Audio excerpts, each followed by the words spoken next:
Bonjour à tous et bienvenue sur la chaîne Hélios Guidance. Pour cette période du mois d'avril, nous allons explorer vos guidances générales.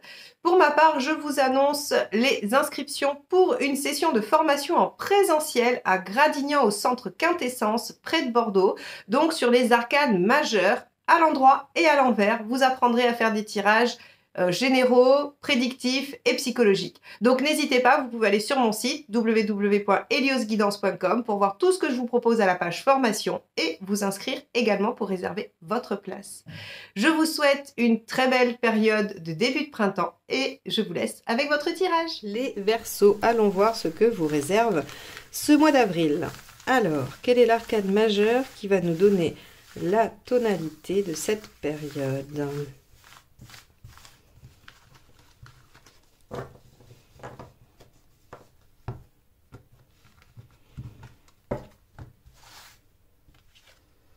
L'impératrice. Alors, avec elle, vous allez pouvoir communiquer, vous allez pouvoir maîtriser une situation ou la mettre en œuvre, organiser les choses.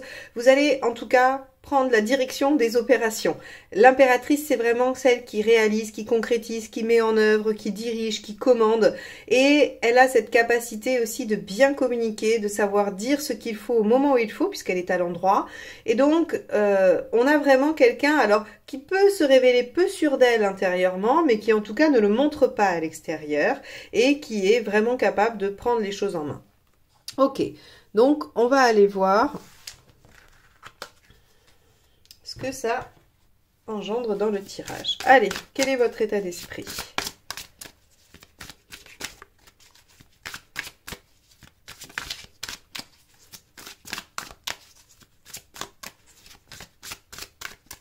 Avril 2023, Verseau.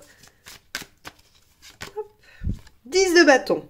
Alors, c'est assez intéressant parce que tout de suite, on retombe sur la même carte que lorsque j'ai fait votre guidance annuelle 2023. Sur le mois d'avril, on avait comme première carte le 10 de bâton.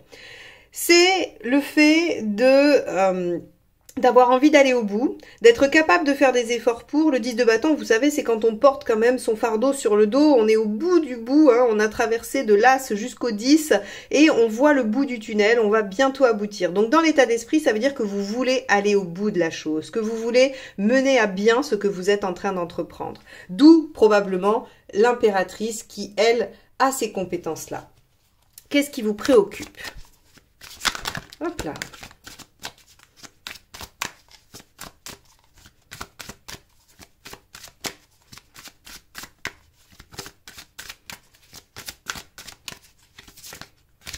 Hop là. Ok. Alors, l'arcane 6, soit vous êtes préoccupé par des affaires sentimentales, soit vous êtes préoccupé par un choix à faire, un choix qu'il va falloir opérer. L'arcane 6 demande à faire un choix avec le cœur. Et vous, ici, peut-être que ça vous préoccupe de faire le choix du cœur. Peut-être qu'il y a un choix de raison qui vous paraîtrait évidemment plus raisonnable, mais qu'il y a un choix de cœur qui, lui, par contre, pourrait vous demander des efforts, pourrait vous demander de prendre les choses en main, de communiquer. On va voir ça.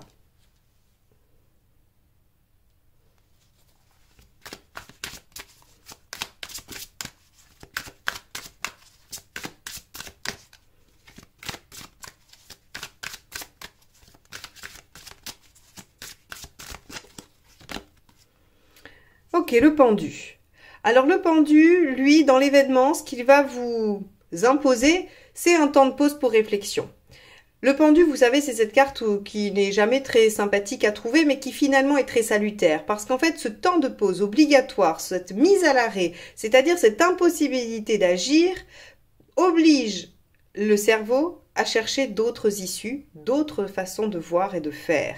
Et en général, on acquiert toujours une certaine hauteur et une élévation par rapport à la problématique. Donc ici, vous avez envie d'aller au bout, il y a un choix qui doit s'opérer, ou pas, en tout cas, vous redoutez un choix.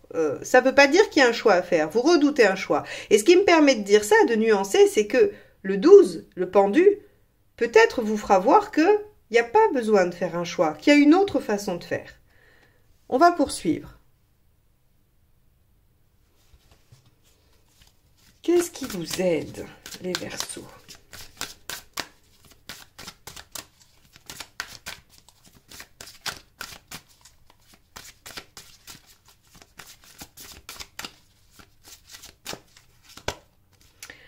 La maison Dieu, de prendre des risques, de se lancer, de révéler aussi des choses. Hein. La maison Dieu n'est pas qu'un événement inattendu, elle peut aussi être le fait de révéler des informations, de révéler des choses, de dire, de mettre en lumière ce qui n'est pas su, ce qui est intérieur.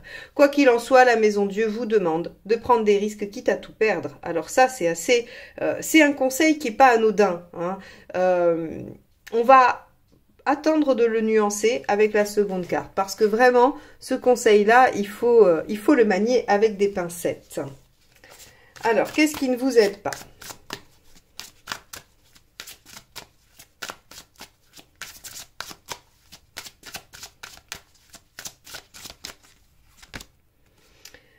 L'impératrice. Alors l'impératrice en négatif, elle se laisse porter, elle ne prend rien en main, elle attend que les autres fassent à sa place parce que elle est fatiguée, elle en a marre.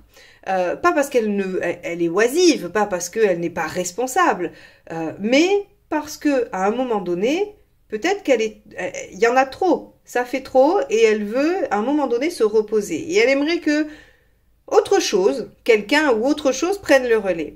Or ici, on vous dit que ça ne va pas du tout vous aider. Et évidemment, avec un arcane 16 qui vous demande de prendre des risques, de mettre des choses en jeu et tout ça, évidemment, la passivité et l'attentisme ne vont pas du tout être efficaces. Hein, on est bien d'accord. Ok. Ce sont quand même 3 arcades majeures. Hein. Je ne sais pas si vous vous rendez compte, on en a une 4e ici. Pour l'instant, ce tirage est quand même très centré sur des arcades majeures. Ça veut dire qu'il y a quand même une certaine importance dans l'enjeu de la situation. Émotionnellement.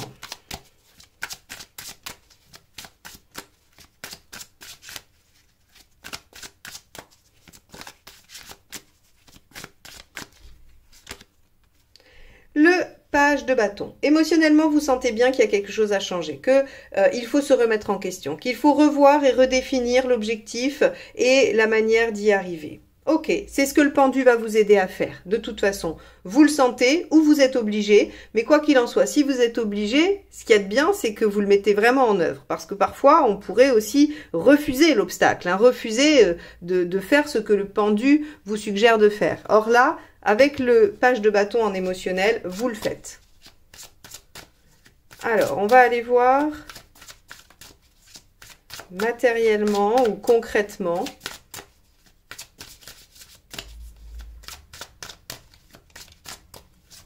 Hop là. La reine de bâton. Bon, la reine de bâton s'affirme, s'exprime, elle évoque ses besoins essentiels, elle va chercher les choses qui sont vraiment utiles, elle n'est pas dans le superflu. Donc ici, très concrètement, on vous dit, exprimez-vous, dites les choses. Rappelez-vous, l'impératrice est capable de s'exprimer. Ici, l'impératrice en négatif, ce qui ne vous aide pas, c'est, je vous ai dit, de vous laisser prendre en charge, mais en même temps, de ne pas communiquer, hein, puisque c'est un des aspects de l'impératrice. Donc ici, avec la reine de bâton, c'est imposer vos besoins essentiels, primordiaux, sur lesquels vous ne pouvez pas faire d'impasse, et normalement, vous allez pouvoir trouver une issue, une stratégie, une possibilité. En tout cas, il y aura quelque chose qui va s'éclairer très concrètement. Bon. Alors, vous avez envie d'aller au bout, mais vous redoutez un choix. Un temps de pause vous amènera à penser différemment. On vous dit quand même de prendre des risques, de ne pas vous laisser aller. Vous prenez conscience qu'il y a probablement quelque chose à faire différemment et on vous demande de vous imposer. Vous en êtes tout dans votre chemin de vie. Allez. Les Verseaux, hop, celle-ci, c'est éjecté. Le 9 d'épée. Le 9 d'épée, ce sont les angoisses, les peurs, les choses qui vous ont été, on va dire, projetées. Hein, puisque dans le 9 d'épée, c'est souvent parce que les autres vous ont dit oh là là, mais moi j'aurais pas fait ci ou j'aurais pas fait ça, ou comment tu vas faire ceci ou cela, que vous vous mettez à douter, et à craindre et à angoisser.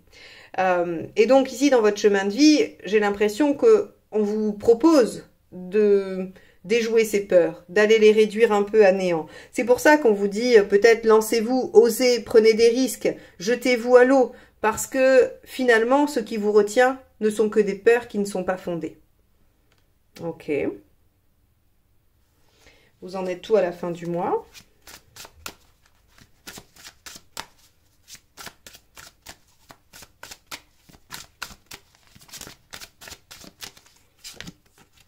L'empereur.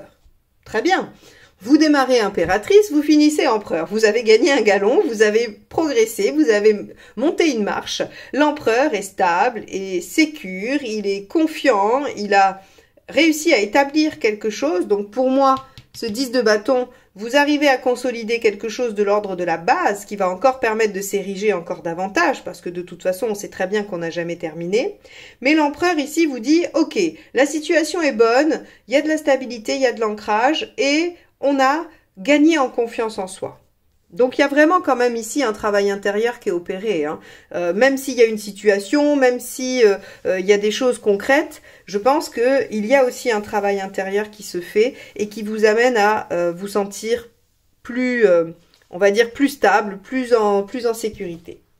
Allez, on va aller voir la deuxième ligne.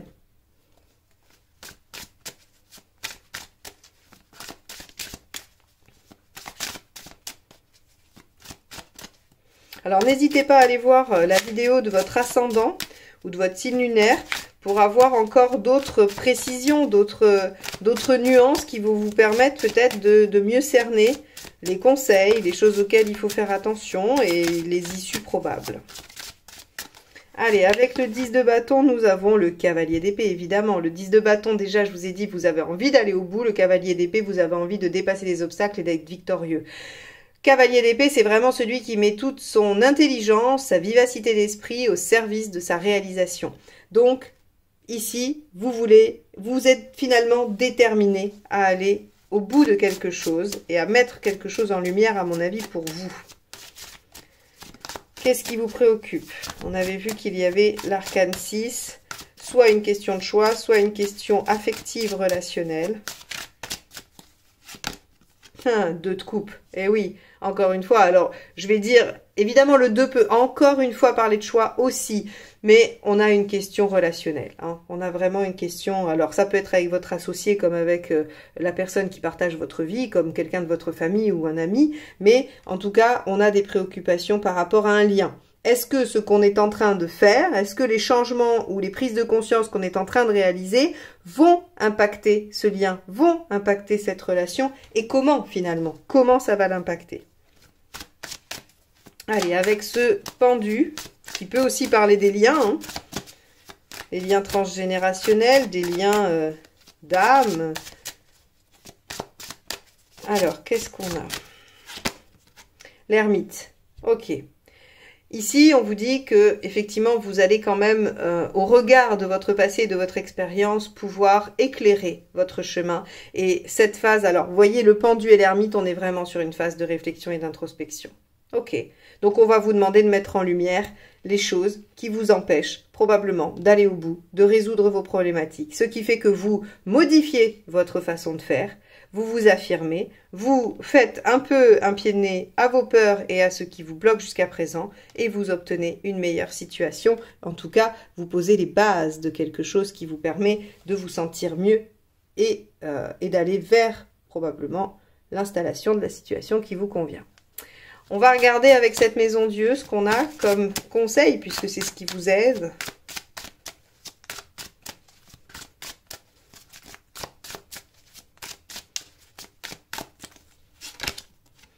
La force, eh oui. Maîtrisez vos instincts, prenez contrôle sur la situation, maîtrisez la situation. Avec une impératrice en plus, de toute façon, évidemment qu'il faut maîtriser les choses. Donc ici, on vous conseille de prendre sur vous. On vous demande d'aller dompter les choses, les émotions, hein, pour pouvoir atteindre son objectif ou trouver sa propre réponse. Avec cette impératrice... Qu'avons-nous dans ce qui ne vous aide pas?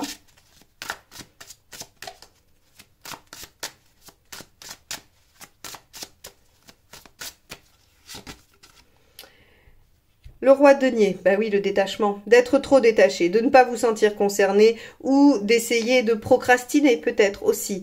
Le roi de denier, c'est le détachement, c'est vraiment le fait de ne pas se soucier de trop, d'être assez désinvolte par rapport à ce qui se passe. Donc ici, encore une fois, on vient redoubler l'énergie de l'impératrice en négatif. Quand je vous disais ça ne va pas vous aider de ne pas faire, de vous laisser porter, eh bien le roi de denier nous dit exactement la même chose. Alors ensuite... émotionnellement? Que se passe-t-il?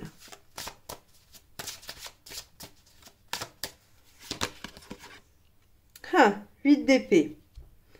Vous avez quand même un léger manque de confiance en vous. Mais, on a vu, il y a l'impératrice en début, il y a l'empereur à la fin. Évidemment, vous craignez que ce que vous faites, votre méthode ou ce que vous avez probablement prévu de faire ne soit pas la bonne façon. Ici, je vous ai dit, vous redoutez l'impact dans un lien ou dans une relation. Et ici, on voit que émotionnellement, vous craignez. Vous craignez de ne pas y arriver. Et en plus, vous avez l'impression que vous pourriez ne pas trouver d'autres issues. Or, on sait que c'est pas le cas. D'accord? Ça, ce sont vos peurs. Ce sont vos 9 d'épée, là. Votre angoisse qui est liée à ce qu'on vous a inculqué ou ce que votre expérience vous a fait retenir. Parfois, quand on fait une expérience malheureuse, on la généralise et on pense que ça sera toujours comme ça. Alors, avec cette reine de bâton dans le matériel, que se passe-t-il? L'as d'épée. Innovez, faites différemment. Oui, forcément, vous avez ici le pendu et l'ermite, on a vu. En plus, ce sont 2 arcanes majeures, donc évidemment que vous allez pouvoir innover grâce à votre réflexion, grâce à ce qui va sortir de cette introspection et de cette réflexion intérieure. Donc là-dessus, ok, vous innoverez, vous ferez différemment. Puisque vous savez ici avec ce page de bâton que vous devez faire différemment. Alors avec le 9 d'épée, on travaille sur les peurs, ok, et ensuite, waouh, le jugement, la renaissance. Et en même temps, on fait un bilan du passé. On essaye de voir comment les choses peuvent se manifester aujourd'hui. Est-ce qu'on les emmène? Est-ce qu'on clôture des choses définitivement? Quoi qu'il en soit, c'est vraiment dans un but de renaître différemment sur un nouveau cycle, sur une nouvelle page de vie. Très bien. Et libérer probablement de vos peurs. Et n'oubliez pas qu'avec le jugement, on a tout souvent cette maxime qui dit avec foi, tout peut naître, ou tout peut renaître, ou tout peut arriver. Et donc là, vous êtes en train de travailler votre confiance en vous et probablement en l'univers ou en ce que vous croyez. Waouh, très très beau.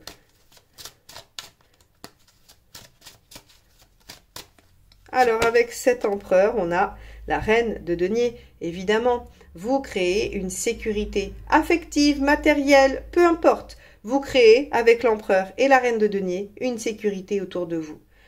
Alors, ce tirage, ce qui vous dit, les Verseaux, c'est que vous avez envie d'aller au bout de quelque chose, mais vous craignez que ça ait un impact dans un lien. Vous allez prendre un temps de réflexion qui va vous permettre de faire le point, d'en tirer des hypothèses, des actions, de vous remettre en question, parce qu'on va vous demander quand même d'aller mettre un peu de lumière là où il y avait de l'ombre, de prendre un peu sur vous, ou en tout cas de maîtriser vos instincts, afin de pouvoir affirmer vos besoins, innover, lâcher vos peurs et accepter de renaître plus sûr, plus stable, plus confiant et surtout plus sécure pour la suite. Waouh, quel mois intéressant, vraiment intéressant. On avait vu surtout que le trimestre, en fait, ce deuxième trimestre dans la guidance annuelle était un mois de récolte et de potentiel. Ici, il y a un gros potentiel à développer. C'est un mois un peu transitionnel, mais vous n'êtes pas les seuls, vous êtes au moins le 3e ou 4e signe qui a cette dominante de mois transitionnel et je pense qu'effectivement, c'est un mois qui va permettre de préparer la suite. Si vous avez aimé ce tirage mais que vous n'êtes pas abonné à ma chaîne et que vous voulez qu'on se retrouve très vite pour la guidance sentimentale ou bien pour la générale du mois prochain, abonnez-vous et cliquez sur la petite cloche. Comme ça, on se retrouve très vite et moi je vous souhaite un beau mois d'avril. Bye bye!